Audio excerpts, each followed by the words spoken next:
Thank you so much for viewing our webinar on contracted special education instruction.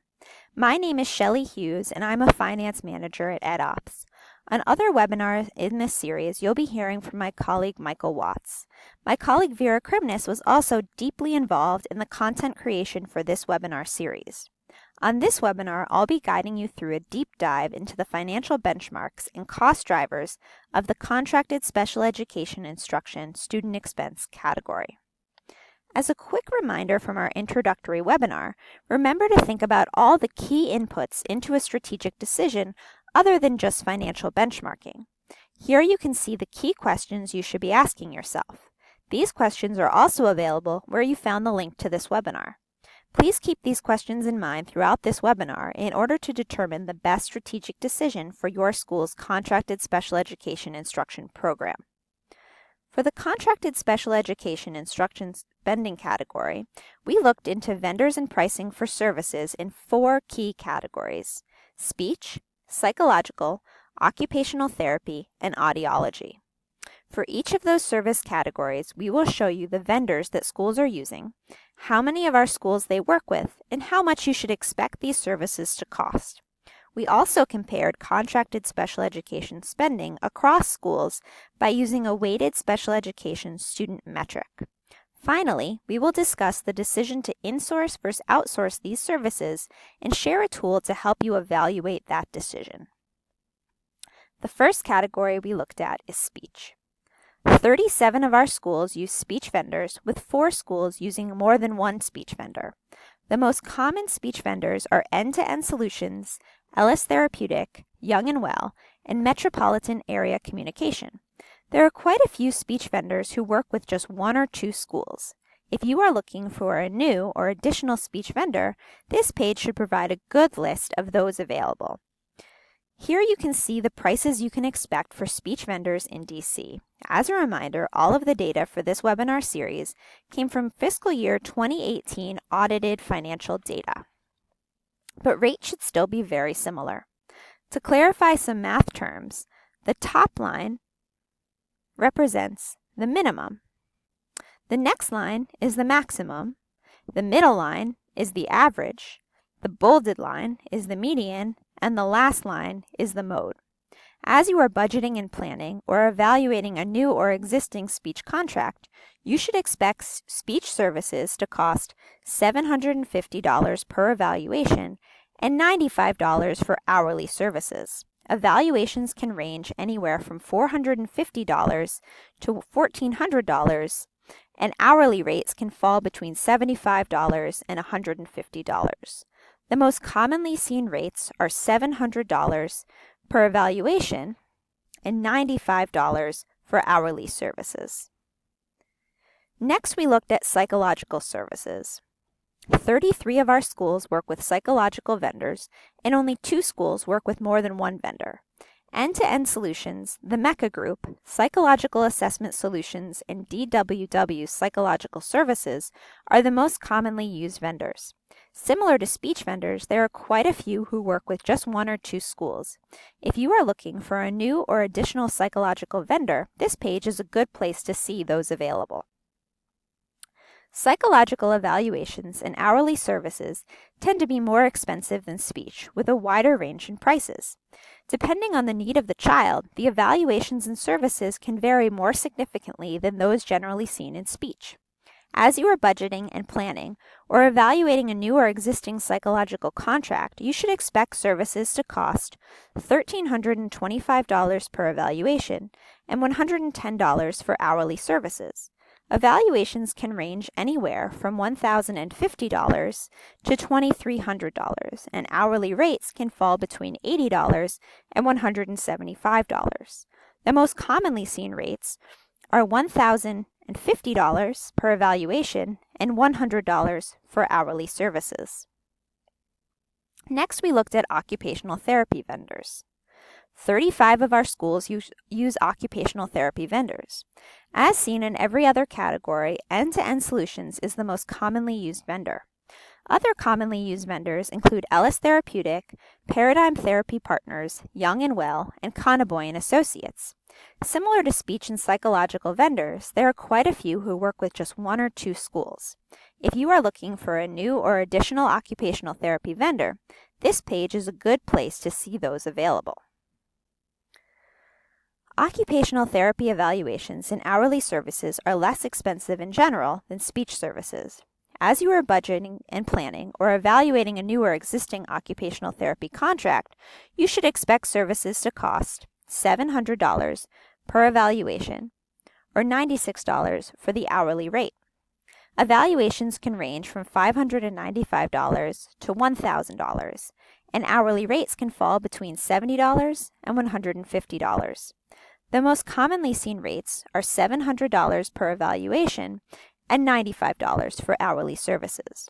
These services have smaller variation in prices than what we see for speech or psychological services. Finally, we looked at audio vendors. The 2 main vendors for audio are Ellis Therapeutic and Metropolitan Area Communication.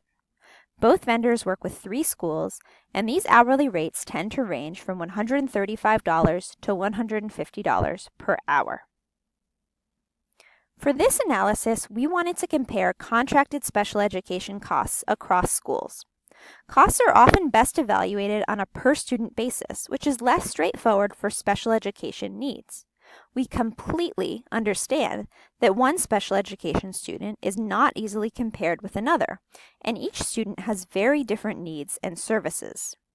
We attempted to control for those differences in student needs by creating a weighted average special education student metric. We created this metric using the funding level for level 1, 2, 3, and 4 students from the per pupil funding formula. We know this isn't a perfect metric, but it certainly allows us to better compare apples to apples in terms of spending across schools. To give you an idea for how to think about this weighted special education student metric, a level 1 student is roughly equivalent to 1 special education student. A level 2 student is roughly 1.2 special education students. A level 3 student is roughly the equivalent of 2 special education students. And a level 4 student is roughly the equivalent of 3.5 special education students. Therefore, when you look at the average spending across the sector per weighted special education student, you can think of it as a rough proxy for the spending for one level 1 student. We wanted to share this data with you because we see a very wide range in the contracted special education spending across schools. One school spends as much as $9,000 per weighted special education student, while the average or median spending for schools is closer to $2,000 or $3,000 per weighted special education student. As you may have seen quartiles in our budget models, the last line represents the 4th quartile, or spending over the 75th percentile per student. If your school is spending more than $4,888 per weighted special education student, you are in the top quartile of spending. This spending can certainly make sense as it only refers to contracted spending. You may have little or no staff in-house, and you may contract out most of these services. Either way, it makes sense to understand why your spending might be higher or lower than the average or median on this metric. You can reach out to your finance specialist to understand where your school falls and to discuss potential explanations. The final area that we looked at was the decision to insource versus outsource. We know that many schools who serve a large number of special education students think every year about whether their mix of insourcing versus outsourcing these services is right for them. First, we just want to talk about the general pros and cons of insourcing versus outsourcing, and then introduce a simple tool you can use to help you evaluate the financial decision that's right for your school. Some positive reasons to insource include the person's fit with the school culture. If you've hired them, you've been able to ensure that they jive with the norms and attitudes of your school. Similarly, you are able to hand-pick the person if you hire in-house, so you can exercise more control over the quality and qualities of that person. Related to hand-picking the person delivering services, you are also able to manage that person in-house when there are areas for improvement. Another benefit of having someone in-house is their knowledge of your individual students and their ability to build relationships beyond just their sessions.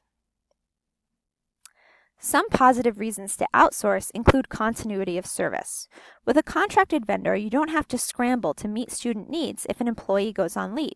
The vendor is most often able to send another therapist for the sessions. In addition, contracted providers have institutional knowledge from a large variety of students beyond just the students in your school. If a new student has a disability you've never seen before, it's likely that a contracted vendor has knowledge of that disability from the larger network of schools and students they serve.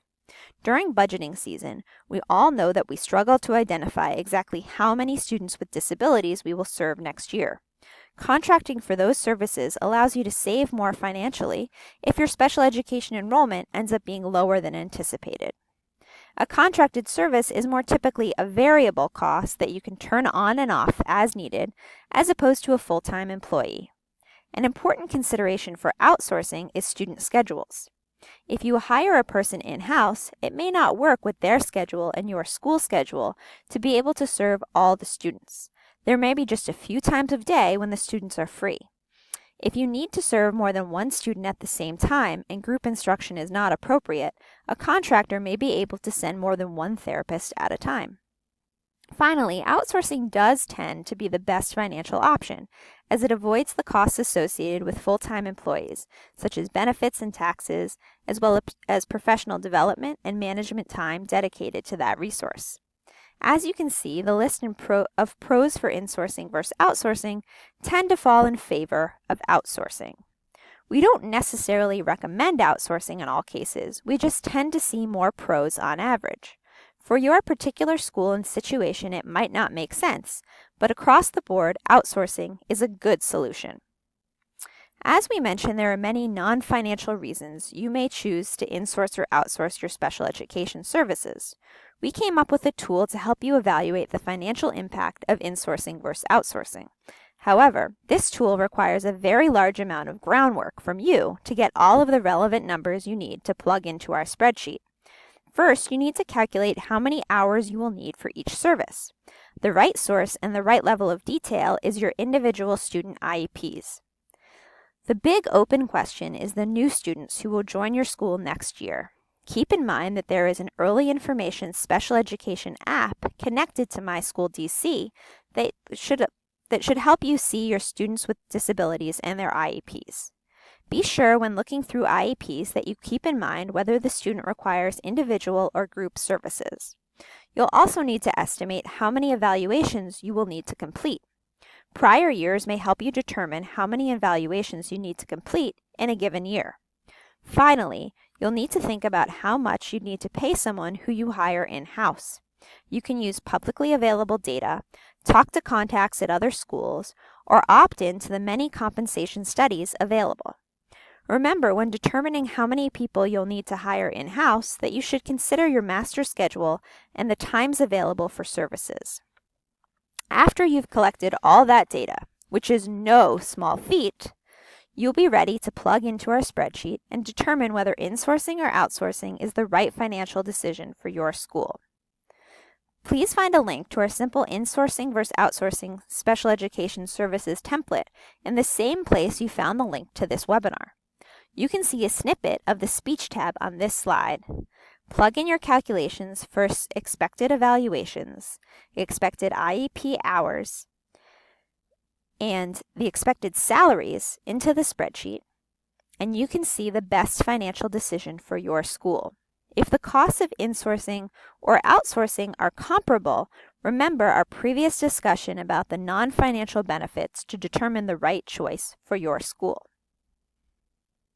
That concludes our Contracted Special Education Services webinar. Thank you so much for tuning in. We hope you learned a lot and that you will take these lessons with you as you evaluate your contracted special education services for fiscal year 20. We also hope you will click into our other webinars in this Direct Student Expenses Deep Dive webinar series.